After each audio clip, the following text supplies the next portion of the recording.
Hello दोस्तों, तो स्वागत है आपके अपने चैनल टारगेट प्लस पे। तो हम जानेंगे कंप्यूटर की जनरेशन यानी कंप्यूटर की पीढ़ियों के बारे में। यहाँ से जितने भी क्वेश्चन रिपीट होते हैं या बने हुए हैं सभी को इस लेक्चर में कवर किया गया है। तो कंप्यूटर की पीढ़ियाँ, तो कंप्यूटर को टेक्नोलॉजी के आधार पर हम 5 पीढ़ियों में बांटते हैं। तो फर्स्ट पीढ़ी या फर्स्ट जनरेशन थी जो 1945 से 1955 तक चली थी। तथा इसका डिटेल भी पीढ़ियों की डिटेल व्याख्या भी देखेंगे तथा इसकी विशेषताएं। तो फर्स्ट जनरेशन था 1945 से 1955 तक चला था। सेकेंड जनरेशन था 1955 से 1964 तक चला था। थर्ड जनरेशन 1964 से 1975।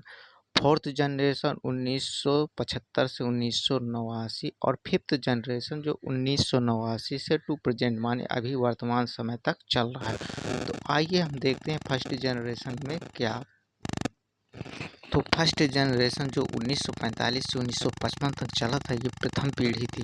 कंप्यूटर की प्रथम पीढ़ी की शुरुआत 1945 से मानी जाती है। इस जनरेशन में वैक्यूम ट्यूब टेक्नोलॉजी का उपयोग किया था। तो यहाँ से क्वेश्चन बनते हैं कि फर्स्ट जनरेशन में किसका उपयोग हुआ था। तो फर्स्ट जनरेशन में वैक्यूम ट्यूब टेक्नोलॉजी का उपयोग हुआ था, यानी वैक्यूम ट्यूब का इस्तेमाल हुआ था। ये इम्पोर्टेंट पॉइंट है। यहाँ से क्वेश्चन बहुत बने हैं, जैसे जूनियर असिस्टेंट में है, बीपीओ में है, बीडीओ में है, जितने भी एग्जाम हुए हैं यहाँ से क्वेश्चन बहुत बने हैं। तो फर्स्ट जनरेशन में वैक्यूम ट्यूब का इस्तेमाल हुआ था। आइए हम फर्स्ट जनरेशन की विशेषताओं पर।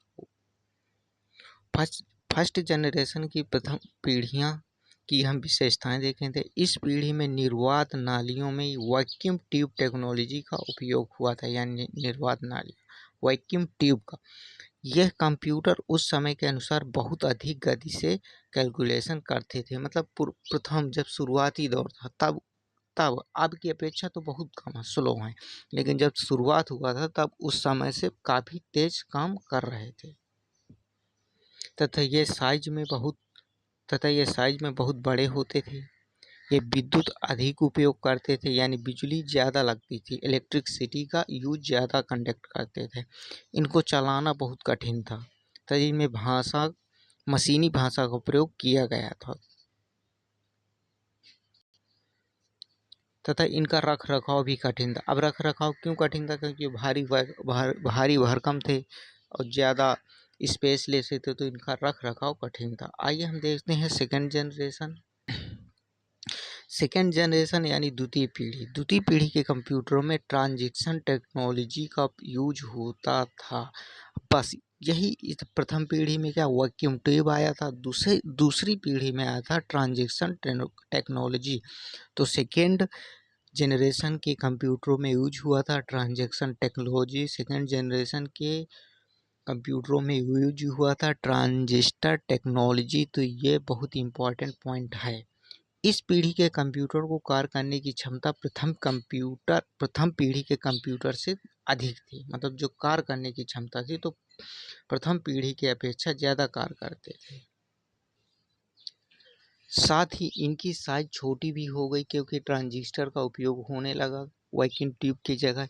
इसमें असेंबली तथा हाई लेवल लैंग्वेज भाषा का प्रयोग किया जाने लगा। देखिए फर्स्ट जनरेशन में आप देखिए उसमें तो मशीनी भाषा प्रयोग होती थी, तो इसमें असेंबली तथा हाई लेवल लैंग्वेज भाषा यूज होने लगी। ये बहुत कम गर्म होते थे। फर्स्ट जनरेशन वाले बहुत ज़्यादा हीट होते थे। इनको चलाना थोड़ा आसान हो गया, पहले से अपेक्षा इनका चलाना थोड़ा आसान हो गया। तथा इनमें मेमोरी के तौर पर यानी स्टोरेज के लिए चुंबकीय टेप का प्रयोग किए जाने लगा। तो यहाँ से भी क्वेश्चन बन सकता है कि सेकंड जनरेशन में ही चुंबकीय टेप का मेमोरी की जगह यूज होने लगा था। इसकी शुरुआत 1964 से। थर्ड जनरेशन 1964 से 1975। तो थर्ड जनरेशन की शुरुआत यानी तीसरी पीढ़ी की शुरुआत 1964 से 1975 में आई और इसमें बहुत इम्पोर्टेंट यानी आईसी का प्रयोग किया जाने लगा। आईसी का प्रयोग किया जाने लगा तो आईसी का फुल फॉर्म था इंटीग्रेटेड सर्किट। आईसी का फुल फॉर्म था इंटीग्रेटेड सर्किट तथा इसका विकास जो किया थी, खोज की थी तो 1958 में जैक किल्वी ने किया था। थर्ड जनरेशन से बहुत क्वेश्चन बनते हैं, यहाँ से आईसी का फुल फॉर्म भी पूछा जा सकता है, आईसी की खोज किसने की थी और आईसी का यूज किस जनरेशन में हुआ था। तो आईसी का यूज थर्ड जनरेशन में हुआ था, इसकी खोज जैक किल्वी ने की थी और इंटीग्रेटेड इस आईसी का फुल फॉर्म है। तो आइए हम थर्ड जनरेशन की विशेषताओं पर ध्यान दें। इसमें आईसी टेक्नोलॉजी का प्रयोग किया जाने लगा, तो इसमें आईसी टेक्नोलॉजी का प्रयोग किया जाने लगा। जो इस चिप थी तो 10 से 20 तत्व स्थापित किए गए। इसका पूरा नाम था इसका स्मॉल स्केल। प्रथम एवं द्वितीय पीढ़ी से बहुत अधिक गति करने लगे थे, जो प्रथम एवं द्वितीय पीढ़ी से उससे ज़्यादा गति करने लगे।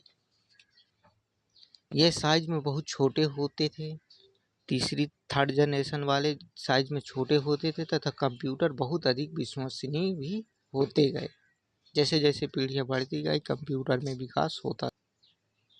इसमें हाई लेवल लैंग्वेज का उपयोग यानी प्रयोग प्रोग्रामिंग के लिए किए जाता था। इन्हें हम एक स्थान से दूसरे स्थान तक आसानी से ले जाते थे। इसमें मेमोरी के तौर पर चुंबकीय डिस्क का प्रयोग किया जाने लगा। तो थर्ड जनरेशन में मेमोरी के तौर पर चुंबकीय डिस्क का इस्तेमाल यूज होने। फोर्थ जनरेशन यानी कंप्यूटर की शुरुआत 1975 से 1989 तक मानी जाती। इस जनरेशन में टेक्नोलॉजी आईसी की तकनीक को VLSI यानी VLSI इसका पूरा नाम था वेरी लार्ज स्केल इंटीग्रेशन। इस आईसी की चिप पर 10 से 20,000 कंपोनेंट को एक चिप में लगाया गया, जिससे इसकी गति तीसरी पीढ़ी से अपेक्षा बहुत हाई हो गई यानी ज़्यादा हो गई। तो फोर्थ जनरेशन में VLSI का यूज होना, आईसी तकनीक जो VLSI थी इसका यूज होने लगा।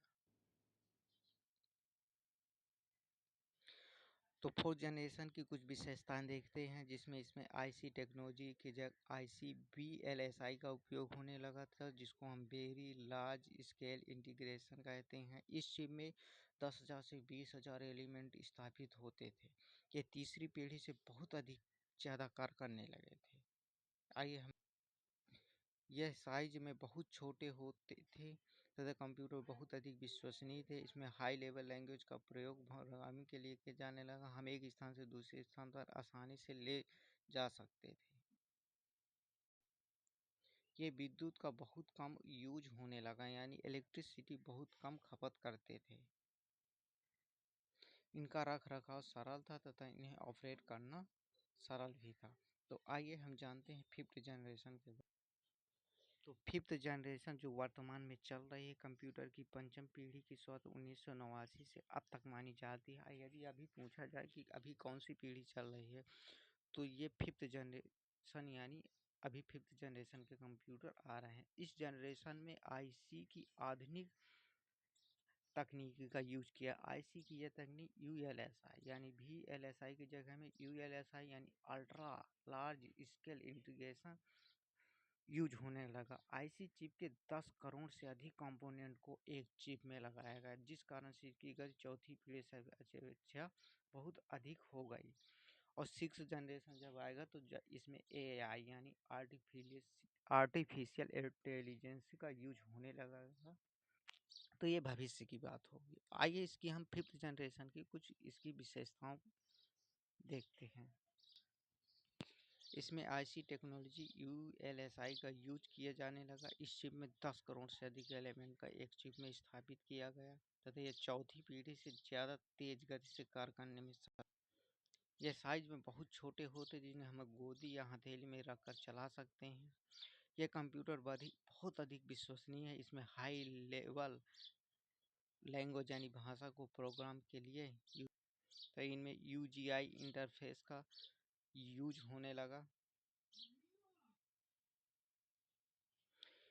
इनमें मेमोरी के तौर पर चुंबकीय डिस्क एवं चिप का प्रयोग किया जाने लगा, जैसे पेन ड्राइव। विद्युत का बहुत कम खर्च यूज होने लगा था, इनका रख रखाव सरल था, इनको ऑपरेट करना बिल्कुल सरल था।